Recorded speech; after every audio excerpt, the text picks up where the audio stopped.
सजग टाइम्समध्ये आपलं स्वागत। आपण पाहतोय की 2 दिवसापासून झालेल्या अतिवृष्टीमुळे अनेक ठिकाणी मोठ्या प्रमाणात नुकसान झालेलं आहे। आता आपण आहोत आर्वी गावातल्या स्मशानभूमीमध्ये।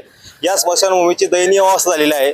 पावसामुळे अक्षरशः इथला जो काही दशक्रिया घाट असेल, त्याचबरोबर अंत्यविधीचा घाट आहे, तो सर्व अंत्यविधीचं ठिकाण आहे हे वाहून गेलेलं आहे। त्याच्यामुळे तातडीने आता जर अंत्यविधी झाला किंवा दशक्रिया करायची वेळ आली तर त्या ठिकाणी पुरेसं व्यवस्थित जागा नाहीये। त्याच्यामुळे प्रशासनाने तात्काळ या ठिकाणी लक्ष द्यावं आणि या ठिकाणच्या उपाययोजना कराव्या, दुरुस्ती करावी अशी मागणी नागरिकांची आहे। या ठिकाणी काही पदाधिकारी गावातले उपस्थित आहे, त्यांचं म्हणणं नेमकी काय आहे, त्यांची मागणी काय आहे, अधिकारी काय म्हणतात हे आपण त्यांच्याकडून जाणून घेऊया।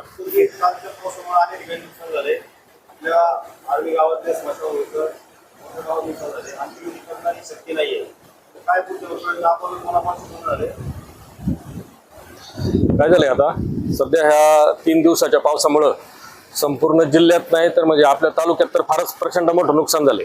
कारण एकट्या वडद खोऱ्यामध्ये कालपर्यंत 400 मिलीमीटरपेक्षा जास्त पाऊस झालाय। त्याच्यामुळे वडद धरण 100% भरलं आणि मग त्याच्यातून साडव्याद्वारे पाणी सोडणं त्यांना क्रमप्राप्त होतं। त्यांनी सुरुवातीला कमी प्रमाणात पाणी सोडलं, परंतु पावसाचा जोर इतका प्रचंड होता की त्यांना नंतर 18,000 क्युसेकने पाणी सोडायची गरज भासली आणि त्याच्यामुळं मीना नदीकाठच्या सगळ्याच गावांना पुराचा तडाखा बसलेला आहे। नदीकाठी जे जे काही गोष्टी होत्या, मग शेतजमीन असेल, काही घरं असतील, काही सार्वजनिक कामं असतील, स्मशानभूमी असतील, सगळ्यांची अवस्था अतिशय बिकट झालेली आहे।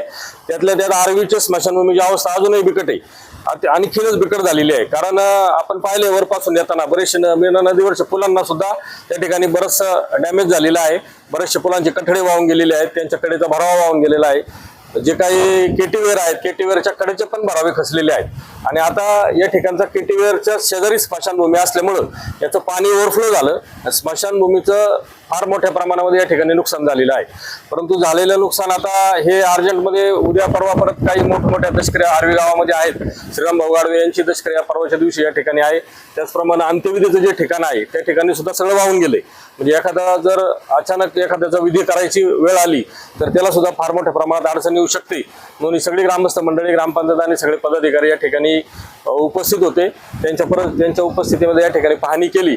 परंतु आता या ठिकाणी पंचायत समिती सदस्य संजयजी वराडी साहेब पण उपस्थित आहेत। मी त्यांच्याशी पण बोललो। इथले जिल्हा परिषद सदस्य गुलाब शेठ पारखे त्यांच्याशी पण बोललो। बीडीओ आणि तहसीलदार साहेबांशी पण माझं आता चर्चा झालेली आहे। या पीडब्ल्यूडीच्या अधिकाऱ्यांशी पण माझी चर्चा झालेली आहे। त्यांचं सगळ्यांचं म्हणणं असं होतं की तातडीमध्ये आम्ही लवकरात लवकर इथली काही जी दुरुस्ती आहे, जी काही प्राथमिक स्वरूपात करता येईल ती या ठिकाणी लवकरात लवकर करू। परंतु काही निधी जर उपलब्ध झाला तर आम्ही ही सगळीच कामं पुढच्या दृष्टीनं इथं काही अडचण येणार नाही अशा पद्धतीनं करण्याचा त्यांनी पण आम्हाला विश्वास दिलेला आहे। त्यासाठी मी सन्माननीय माजी आमदार अतुल शेठ बेनके साहेब यांच्याशी पण फोनद्वारे संपर्क साधला। त्यांना इथल्या सगळ्या परिस्थितीची जाणीव करून दिली। साहेब मुंबईतच आहेत। ते म्हटले मी स्वतः लगेच पुणे जिल्ह्याच्या पालकमंत्री आदरणीय सुनेत्रा वहिनी पवार यांच्याशी बोलून घेतो आणि जिल्हा नियोजन मधून असेल किंवा इतर काही आपत्कालीन विभागामधून असेल, कारण ही परिस्थिती संपूर्ण जिल्ह्याला नाही राज्यालाच त्या ठिकाणी सामोरं जावं लागत आहे या परिस्थितीला। त्याच्यामध्ये काही अर्जंटमध्ये काही निधी टाकता येत असेल तर त्याचा मी निश्चितपणे प्रयत्न करतो असं अतुल शेठ बेनके साहेबांनी पण या ठिकाणी सांगितलेलं आहे। आणि आम्ही सगळे मिळून हा लवकरात लवकर इथला प्राथमिक जी काही दुरुस्ती आहे ती करण्याचा प्रयत्न करतो।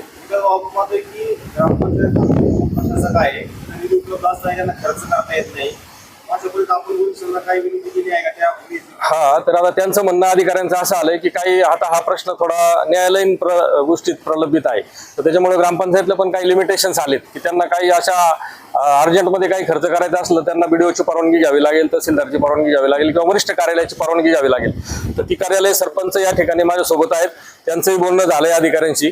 तर वरिष्ठ कार्यालयातून त्यांना अशा काही तातडीच्या उपाययोजना किंवा या आपत्कालीन परिस्थितीमध्ये उपाययोजना करण्यासाठी तरतूद आहेत, तर ते पण अधिकारी त्यांना परवानगी निश्चितपणे देतील। आणि ग्रामपंचायत माध्यमातून सुद्धा प्राथमिक स्वरूपामध्ये या काही ज्या गोष्टी कराव्या लागतील त्या निश्चितपणे ते करण्याचा प्रयत्न करत आहेत।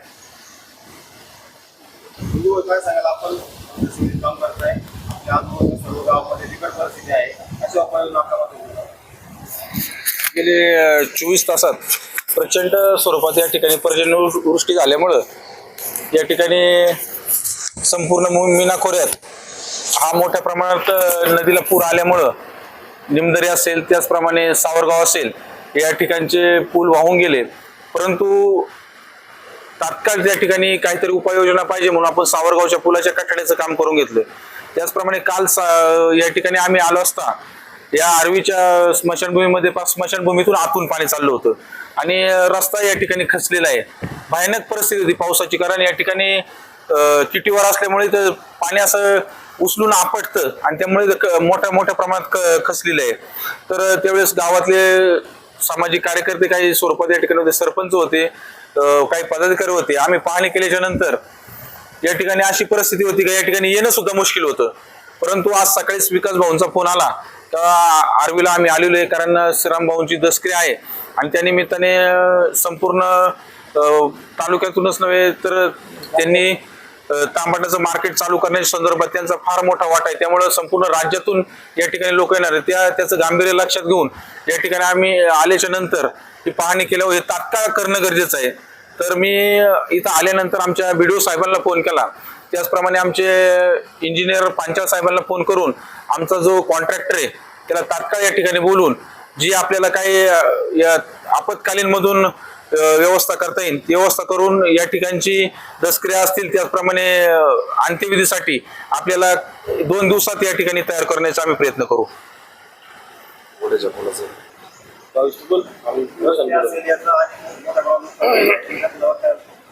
या ठिकाणी ओढ्यावरती जो पूल आहे त्या ठिकाणी मोठ्या प्रमाणात तो पूल खचलेला आहे. तर हा पुलाचाही प्रश्न आता अधिकारी वर्ग येणार आहे. आम्ही पंचनामे चालूच आहेत, काल पण दिवसभर पंचनामे चालू होते, परंतु या ठिकाणची परिस्थिती पाहता लवकरात लवकर त्या पुलाचं काय असेल ती डागडुजी करण्याचा आम्ही प्रयत्न करू. आपण या सर्व अधिकाऱ्यांनी पाहणी केलेली आहे आणि काम तातडीने करणं गरजेचं आहे. काय आपल्या मते आता ज्या पद्धतीने DPTC सदस्य मार्गदर्शक सन्माननीय विकास भाऊ दरेकर यांनी सर्व अशी सखोल माहिती ज्या ज्या अधिकाऱ्यांशी BDO असतील, तहसीलदार असतील, माजी आमदार अतुल शेठ बेनके असतील यांच्याशी त्यांची फोनवर त्या ठिकाणी चर्चा आली.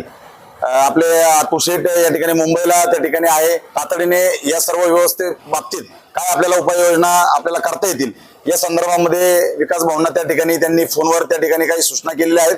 संबंधित अधिकाऱ्यांना त्या ठिकाणी सूचना करून त्यात आपल्याला काही तुर्तास उपाययोजना करता येतील त्या पद्धतीने प्रयत्न आपल्याला त्या ठिकाणी या निमित्ताने करावा लागेल. आताच या ठिकाणी संजीव भाऊंनी सांगितलं की कालची जी परिस्थिती या ठिकाणी होती अत्यंत भयानक अशी परिस्थिती. आतापर्यंत कधी एवढ्या प्रमाणात 18,000 क्युसेक्सनी पाणी वडद धरणातून त्या ठिकाणी सोडण्यात आलं नव्हतं, परंतु आतापर्यंत इथून मागच्या इतिहासामध्ये पहिल्यांदाच आता त्या ठिकाणी 18 क्युसेक पाणी सोडण्यात आलं आणि त्याच्यामुळे झालेले जे काय प्रचंड नुकसान आहे ते नुकसान ज्या गोष्टी त्या ठिकाणी अर्जंट असेल, मग आपल्या व्यासपीठाच्या शेजारची जी जागा आहे ती असेल आणि ज्या ठिकाणी आपण अंत्यविधी त्या ठिकाणी आपण करतोय तर ते अंत्यविधीची जागा आपल्याला एक चांगल्या पद्धतीने भविष्यात देखील तिला त्या ठिकाणी कुठल्याही पद्धतीचं नुकसान होणार नाही अशा पद्धतीचं या दोन्ही ज्या गोष्टी आहेत त्या तुर्तास आपल्याला करण्यासाठी आपल्याला त्या ठिकाणी उपाययोजना लवकरात लवकर अधिकाऱ्यांच्या माध्यमातून, संजीव भाऊच्या माध्यमातून, विकास भाऊच्या माध्यमातून त्या ठिकाणी आपल्याला करावे लागणार आहे. या ठिकाणी पुलाचा देखील जो काही उल्लेख केलेला आहे आपण याच्या आधी देखील त्या संदर्भामध्ये माजी आमदार अतुल शेठ बेनके यांना त्या ठिकाणी संबंधित 20 लाख रुपयाचा प्रस्ताव त्या ठिकाणी इथून मागच्या काळात दिलेला आहे. त्याची शेजारची संपूर्ण जागा खचून गेलेली आहे. मग तिथून जलजीवनचे पाईपलाईन गेलेले असतील आणि जाण्यासाठी तो खूप असा धोकादायक पूल त्या ठिकाणी निर्माण झालेला आहे. या सर्व ज्या गोष्टी आहेत त्या तात्काळ लवकरात लवकर जरी पावसाचं त्या ठिकाणी असलं तरी ज्या गोष्टी आपल्याला महत्वाच्या आहेत त्या लवकरात लवकर त्या ठिकाणी गरजेच्या गोष्टी त्याच्यावर उपाययोजना करून लोकांच्या त्या ठिकाणी या ठिकाणी जे विधी आहेत ते करण्यासाठी आपल्याला लवकरात लवकर जेवढ्या उपाययोजना करण्यात येतील त्यासाठी नक्कीच यांची मदत होईल. या संदर्भामध्ये एक आढावा घेण्यासाठी आज ठिकाणी विकास भाऊ असतील, संजीव भाऊ असतील, सर्व आमचे गावातले पदाधिकारी असतील, ग्रामस्थ असतील हे या ठिकाणी आलेले आहेत आणि 12 तारखेला जी काही दशक्रिया होणार आहे महाराष्ट्रातून या ठिकाणी अनेक दिग्गज लोक, राजकीय, सामाजिक क्षेत्रातले, कृषी क्षेत्रातील लोक या दशक्रिया विधीसाठी येणार आहेत. आम्ही आज मीटिंग झाल्यानंतर त्या दशक्रिया विधीचं नियोजन या ठिकाणी करायचं का त्यांच्या घराच्या पाशी शोकसभेचं नियोजन करायचं या संदर्भात दुपारी आमची त्या ठिकाणी मीटिंगचं नियोजन होणार आहे आणि हे काम तुर्तास किती कालावधीमध्ये होईल यावर त्या गोष्टी ठरतील.